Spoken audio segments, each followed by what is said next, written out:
EVM hacking নিয়ে দেশে নানান বিতর্ক রয়েছে। বিরোধীরা প্রায় পরাজয়ের পর ইভিএম হ্যাকিং এর অভিযোগ তোলে বিজেপির বিরুদ্ধে।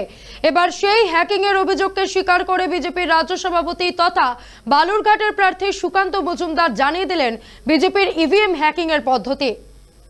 বিজেপি নাকি ইভিএম হ্যাকিং করে, তো ইভিএম হ্যাকিং সত্যিই বিজেপি করে। কিভাবে করে কালকে প্রধানমন্ত্রীর সভাতে গেলে দেখতে পাবেন।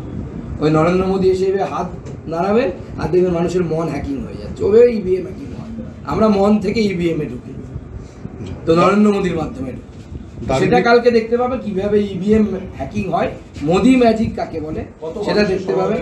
লক্ষাধিক মানুষের সমাগম হবে এবং মোদিজির সভাতে লোক প্রেডিকশন করা মানে এটা মূর্খামি, ওটা কোনো করা উচিত না।